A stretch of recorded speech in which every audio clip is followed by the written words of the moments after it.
ज्ञान गिरा गोतीत अज माया मन गुण पारा। सोई सच्चिदानंद घन कर नर चरित उदार। मंगल भवन अमंगल हारी उमा सहित जहि जपत पुरारी। मंगल भवन अमंगल हारी उमा सहित जहि जपत पुरारी। मंगल भवन अमंगल हारी उमा सहित जहि जपत पुरारी। मंगल भवन अमंगल हारी उमा सहित जहि जपत पुरारी। मंगल भवन अमंगल हारी उमा सहित जहि जपत पुरारी। मंगल भवन अमंगल हारी उमा सहित जहि जपत पुरारी। सुमिर शिवा शिव पाई पसाऊं बरनऊं राम चरित चित चाऊं। पानी ग्रहण जब कीन महेशा हर्षे तब सकल सुरेशा। कवन सो काज कठिन जग माही जो नहीं होई तात तुम पाही। राम काज लगी तब अवतारा सुनहि भयउ बलबता कारा। हे महादेव, इस जगत बाबा, इस जीवन बाबा, न कोई कार्य कठिन है न ही कोई कार्य संभव है, या सारे कार्य सरल और संभव हो जाते हैं बाबा अगर आपकी कृपा हो जाए। ओम श्री राम, ओम श्री राम, ओम श्री राम, ओम श्री राम, ओम श्री राम, ओम श्री राम, ओम श्री राम, ओम श्री राम। महादेव शिव शंभु।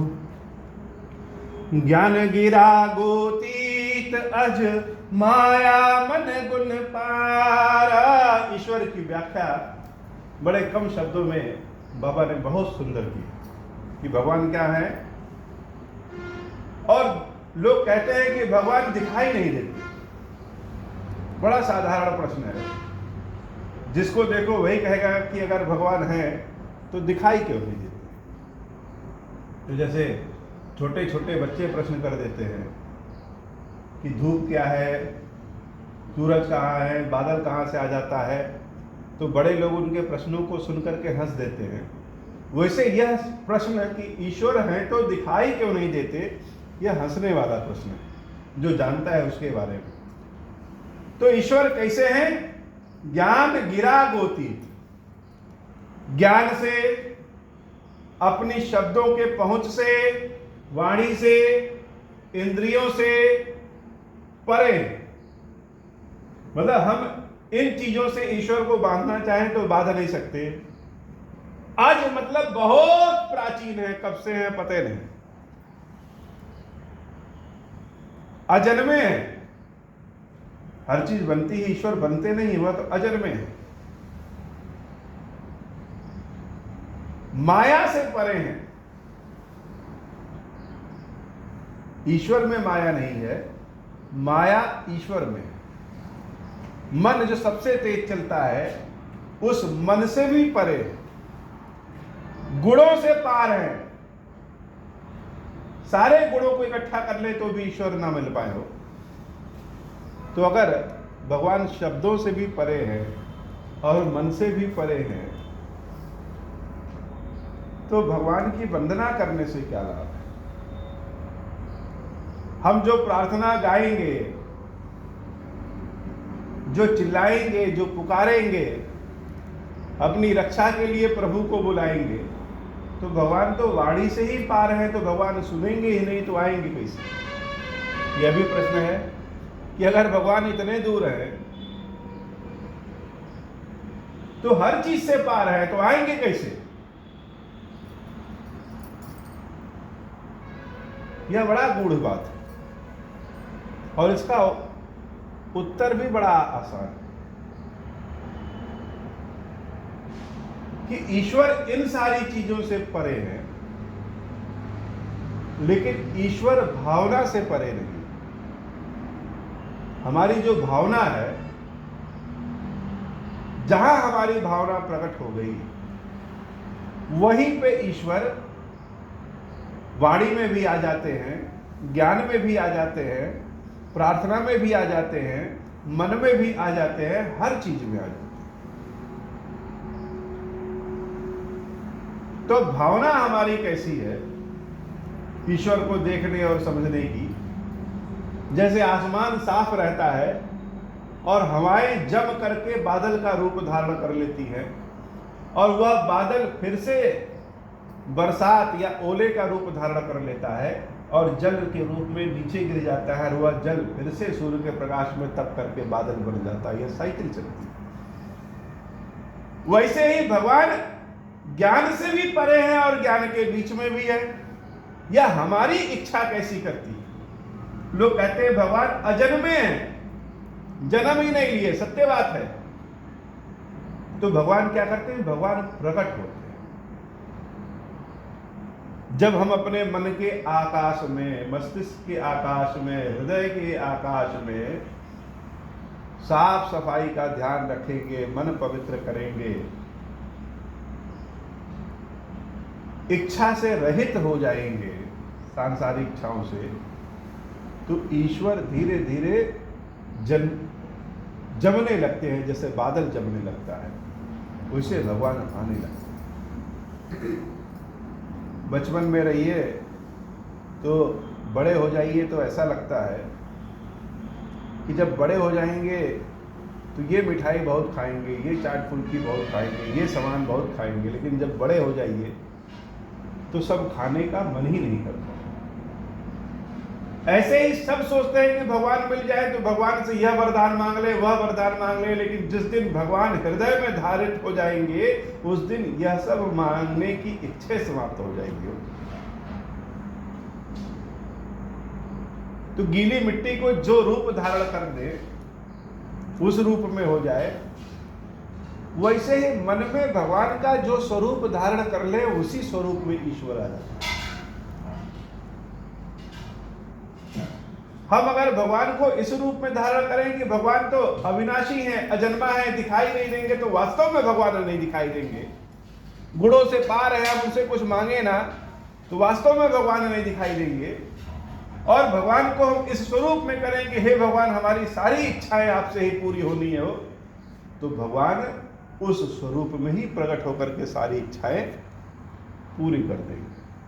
चाहे धन की, चाहे संपत्ति की, चाहे गाड़ी की, घोड़ा की, कपड़े की, मान मर्यादा, इच्छा सम्मान सब मिल जाएगा। तो लोग चिल्लाते रहते हैं तो मिलता क्यों नहीं है? क्योंकि अपनी इच्छा शायद हम सबको ही नहीं पता है। हम एक तरफ ईश्वर को चाहते हैं कि ईश्वर मिल जाइए, कृपा करिए बाबा, और दूसरी तरफ हम धन संपत्ति आदि की भी इच्छा करते हैं। हम स्वयं नहीं समझ पाते कि हम चाहते क्या।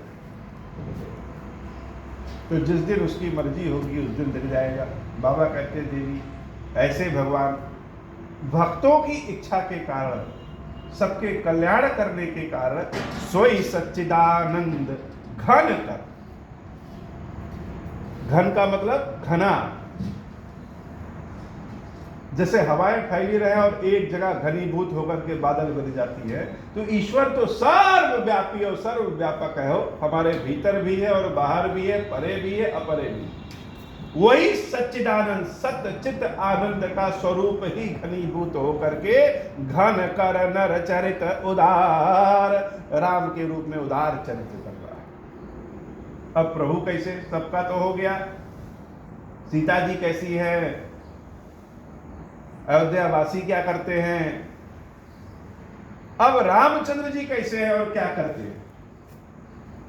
प्रातः काल सरऊ करिम जन, बैठहि सभा संग द्विज सज्जन, वेद पुराण वशिष्ठ बखानहि, सुनहि राम यद्यपि सब जानहि। प्रातः काल उठ करके माता सरयू में स्नान करते हैं और स्नान करने के बाद बैठे ही सभा संग द्विज सज्जन, सज्जनों के साथ, ब्राह्मणों के साथ, विद्वानों के साथ बैठ करके सभा करते हैं।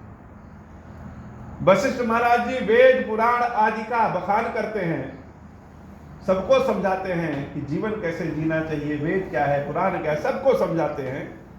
और रामचंद्र जी सुन ही राम यद्यपि सब जाने, सब जानते हुए भी सुनते, यह भी एक बड़ी बात है। थोड़ा सा आदमी जाने जाए तो सुन नहीं पाता है, थोड़ा सा जाने जाए तो कोई सुनाने वाला मिल जाए तो उसको काट करके अपनी बात सुनाने लगे, लेकिन सब जानते हुए भी सुन लेना, मर्यादित रहना, यह कोई प्रभु श्री राम से सुने, सीखे उनसे कि हम तो जानते हैं, लेकिन वशिष्ठ महाराज जो हमारे हमको सुनाने के कारण और भी 10, 20, 50 लोग सुन रहे हैं, उनका तो भला हो जाए। अंजुन संजुत भोजन करही, अनुजन संजुत भोजन करही, देखि सकल जननी सुख भरही, भरत शत्रुघ्न दोनों भाई, सहित पवन सुत उपवन जाई। और चारों भाइयों के साथ भोजन करते, 4 भाई रहे तो 4 चूल्हा जल जाए, लेकिन रामचंद्र जी के दरबार में चारों भाई एक ही चूल्हे पे बना हुआ भोजन एक साथ कर रहे हैं। अब आज 4 चूल्हा जल जाए, 8 चूल्हा जल जाए, यह आज का समय है बाबा। कोई चीज अकेले नहीं खराब होती है, एक चीज अगर कोई खराब हो जाए तो पूरा सर्किट खराब हो जाता है। एक कड़ी कोई खराब हो जाए तो आसपास पड़ोस की चीजों को भी खराब कर देती है। तो आज कलयुग में जो यह दशा है वह किसी एक की गलती नहीं है कि किसी एक की गलती के कारण ऐसा ऐसा हो गया है, समय ही ऐसा है, समय ही ऐसा है। तो हम भगवान की लीला से सुन सकते हैं, समझ सकते हैं और वैसा व्यवहार करने की कोशिश कर सकते हैं। व्यवहार भले न कर पाए हो, लेकिन लीला से प्रेरित होकर के वैसा व्यवहार करने की कोशिश तो कर सकते हैं कि मन में घृणा न पाले, जलन न रखें, लालच द्वेष की भावना न रखें, यह कोशिश कर सकते हैं, हो या न हो। कलयुग में कोशिश ही कर लेने में बड़ा भारी फल मिल जाता है। बाबा कहते हैं कलयुग में कुछ कर पाइए चाहे ना कर पाइए, नाम ही ले ले भाई कुभाई, मन से या बिना मन से किसी भी तरीके से राम जी का नाम ले ले, उसी से आनंद मिल जाएगा, उसी वही उतने कल्याण कर देगा। तो भाइयों के साथ बैठ करके भोजन करते हैं, और जब चारों भाई एक साथ बैठ के भोजन करते हैं तो उनको जितना आनंद आता है उससे ज्यादा आनंद उनकी माताओं को देख करके आता है। माताओं को हमेशा ये चिंता रहती है कि हमारे अगर 4 पुत्र हैं, 2 पुत्र हैं, तो उनमें आपस में हमेशा बनता रहे, और ऐसा संभव नहीं होता है आज के परिवेश में। तो माताएं भी बड़ी प्रसन्न हैं कि चारों भाई एक साथ भोजन कर रहे हैं।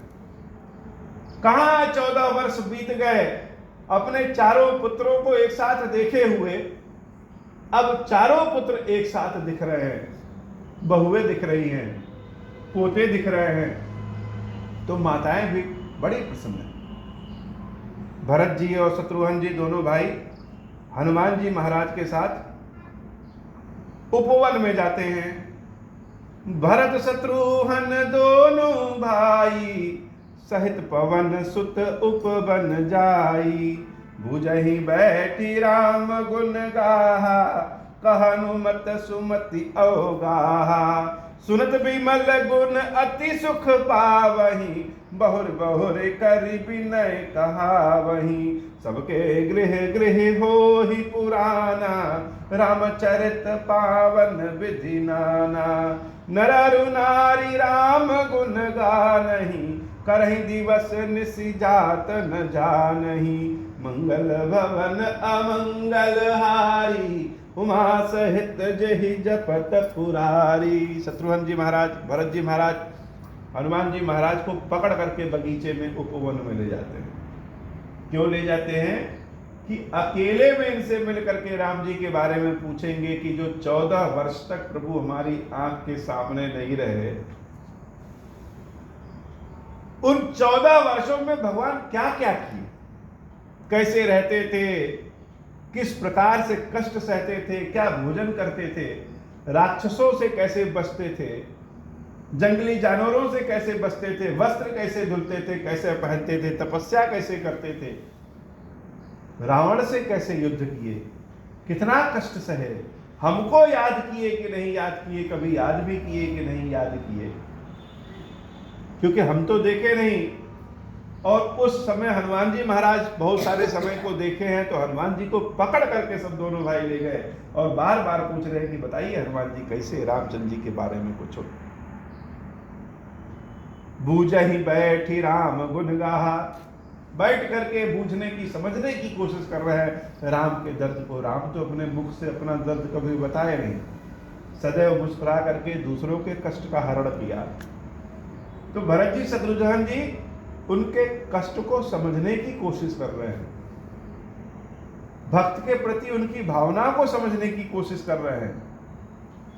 और हनुमान जी महाराज, कहा हनुमान सुमति अवगाहा, अपनी सुंदर बुद्धि से हनुमान जी महाराज सब बता रहे हैं।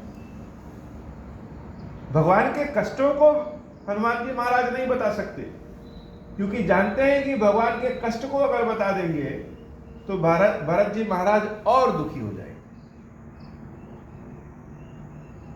तो हनुमान जी से सीखना चाहिए किसको क्या कैसे बताना है। बाबा कहते हैं कि कहा हनुमान सुमति अवगाहा, अपनी सुंदर बुद्धि के अनुसार अवगाहा, खोजबीन कर करके कि यह बात जिससे हम कह रहे हैं वह सुनेगा तो उसका क्या हाल होगा, यह जान बूझ करके अवगाहा, गहन छानबीन करके हनुमान जी महाराज अपने मुंह से बोल रहे हैं। ये नहीं कि एक ओर से सब सुनाना शुरू कर दिया कि अरे बड़े कष्ट में थे, ऐसे रहते। सबको सब बात नहीं बतानी चाहिए, असत्य